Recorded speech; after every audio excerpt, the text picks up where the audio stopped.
السلام علیکم ورحمۃ اللہ وبرکاتہ۔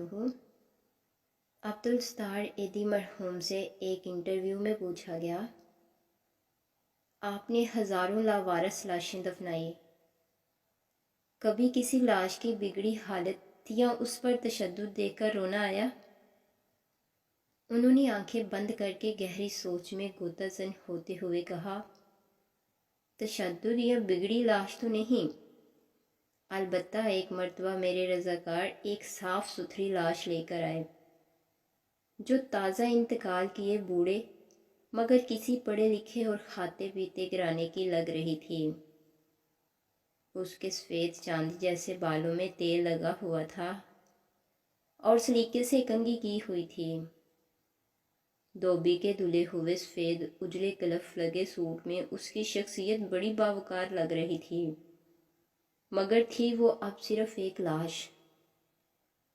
ایدی صاحب پھر کچھ سوچتے ہوئے گویا ہوئے، ہمارے پاس روزانہ کئی لاشیں لائی جاتی ہیں، مگر ایسی لاش جو اپنے نقش چھوڑ جائے کم ہی آتی ہیں۔ اس لاش کو میں غور سے دیکھ رہا تھا کہ میرے رضاکار نے بتایا، اس نے کراچی کی ایک پوش بستی کا نام لے کر کہا کہ یہ لاش اس کے بنگلے کے باہر پڑی تھی۔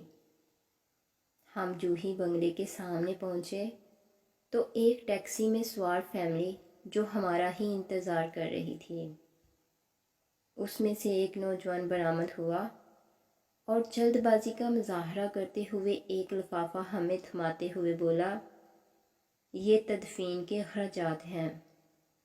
پھر وہ خود ہی بڑبڑایا، یہ میرے والد ہیں، ان کا خیال رکھنا، اچھی طرح غسل دے کر تدفین کر دینا۔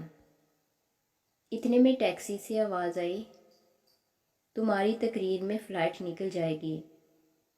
یہ سنتے ہی نوجوان پلٹا اور مزید کوئی بات کیے ٹیکسی میں سوار ہو گیا اور ٹیکسی فراٹے پڑتی ہوئی آنکھوں سے اوجل ہو گئی۔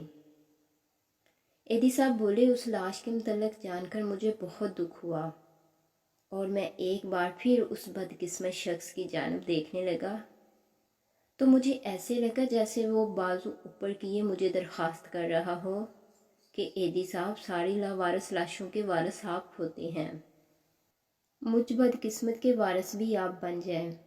میں نے فوراً فیصلہ کیا کہ اس لاش کو غسل بھی میں دوں گا اور تدفین بھی خود کروں گا۔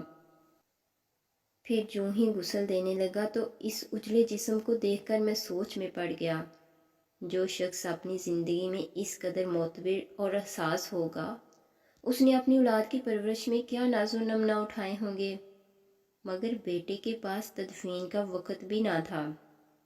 اسے باپ کو قبر میں اتارنے سے زیادہ فلائٹ نکل جانے کی فکر تھی، اور یوں اس لاش کو غسل دیتے ہوئے میرے آنسو چھلک پڑے۔ پھر وہ اپنے کندھے پر رکھے کپڑے سے آنسو پونچھتے ہوئے بولے، اس دن میں انسانیت کی ڈوبتی نیا پر رو پڑا، خدا را اپنی اولادوں کی عیش و عشرت کے بجائے بہتر تعلیم و تربیت پر زیادہ فوکس کریں۔ مزید اچھی ویڈیوز کے لیے ہمارے چینل کو لائک